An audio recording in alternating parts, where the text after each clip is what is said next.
Donc, il faut s'ajuster. Comme tu dis, il faut évoluer. Il y a des éléments qui sont importants. Les cérémonies, c'est drôlement important. La famille, le rôle de la famille dans tout ça, le lien qu'on a avec la forêt. Tu sais, on entend les anciens nous dire que la forêt, c'est notre maison. Il faut qu'elle reste notre maison. C'est notre garde-manger. Il faut que ça reste notre garde-manger. C'est notre église. Il faut que ça reste notre église. Tu sais, c'est notre école. Il faut que ça reste notre école.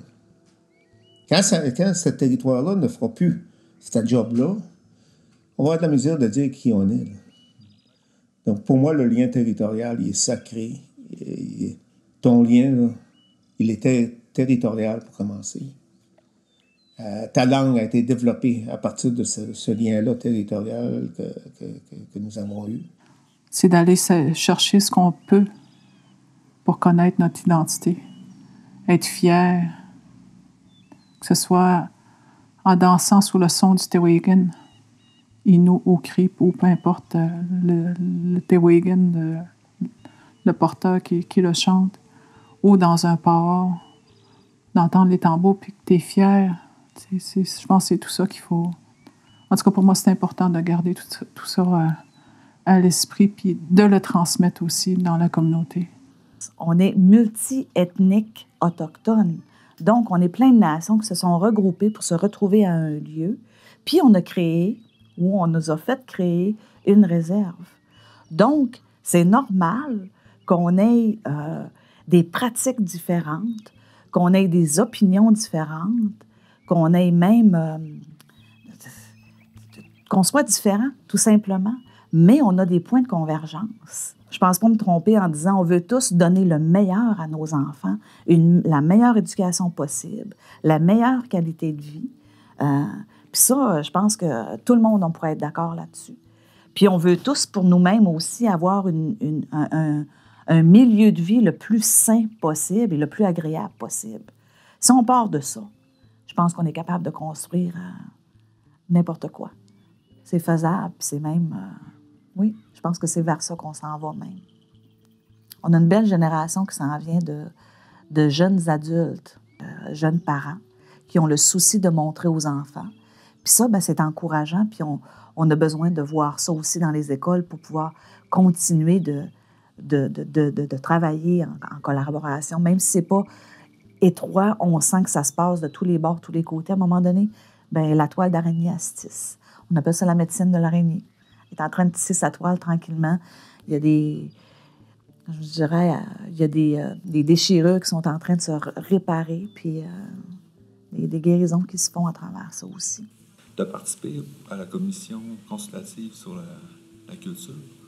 La politique d'affirmation culturelle, oui. Au stade où je suis rendue dans ma vie, puis avec les expériences que j'ai acquises, j'avais juste 20 ans quand j'étais dans cette table-là.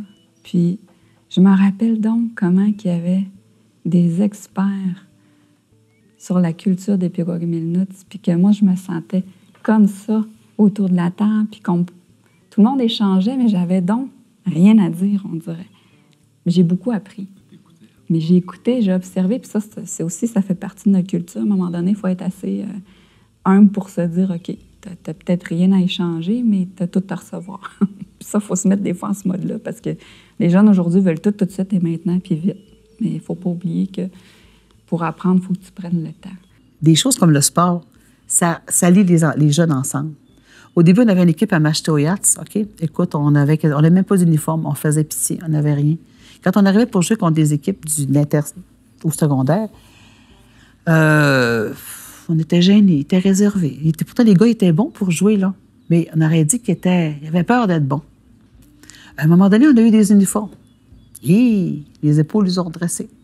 Puis on a vu ça aussi changer l'attitude des jeunes de Roberval par rapport à l'équipe de Mashtoyats. En plus, ils allaient à l'école ensemble. Sortaient à l'école ensemble là-bas. Puis ça, c'est comme, on aurait dit que ça s'était comme aplani les différences. Je me suis battue pour aller à cette école-là parce que ma mère, au début, elle voulait pas m'envoyer à Kisnumambu. Puis moi, je voulais y aller, puis mon père, il était ouvert.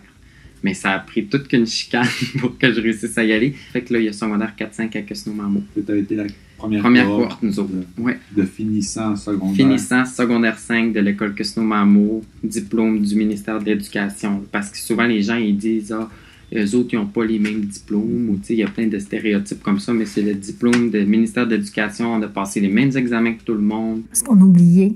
On oubliait qui on est vraiment dans le fond. On oubliait qu'on est des gardiens de la terre. On oubliait qu'on est en relation avec toute forme de vie. Je pense que si on revient à ça, ça va ramener tout le reste des valeurs. Tu sais. Je m'amuse à le dire, mais en même temps, ça me rend fière. Les premières paires de mocassins que j'ai faites, j'avais 30 ans. C'est la veille de mes 30 ans, puis c'était un petit peu le cadeau que je m'étais donné parce que ça faisait tellement d'années que je voulais qu'il se passe des affaires dans la communauté pour que je puisse apprendre sur ma culture, que je puisse pratiquer, confectionner. Puis j'étais la première à chialer en disant il devrait avoir ci, il devrait avoir des ateliers d'artisanat, il devrait nous... Bon, j'en avais des idées, jusqu'au jour où mon cher époux me dise et toi, qu'est-ce que tu fais? Je pense qu'une claque, ça aurait été moins pire, mais il y avait raison, parce que, tu sais, c'est facile à dire, mais si tu fais rien ou tu trouves pas les moyens pour y parvenir, bien, finalement, parler, ça n'aura rien servi. Là. Fait qu'à partir de ce jour-là, à 30 ans, j'ai intégré ça dans ma vie de tous les jours. Je pense que tu l'as quand même un petit peu, oui. Mais il faut la travailler tout au long de sa vie pour pouvoir la donner bien fait à tes enfants ou peu importe qui. Ah oui, tu l'as en dedans. Il y a du monde qui l'ont plus que d'autres, mais ça vient en dedans, moi, je pense. Faut juste la trouver. C'est une petite flamme. Faut juste mettre un petit peu de tison, puis un petit peu de bois, puis qu'elle va s'allumer la flamme. C'est magique. C'est magique.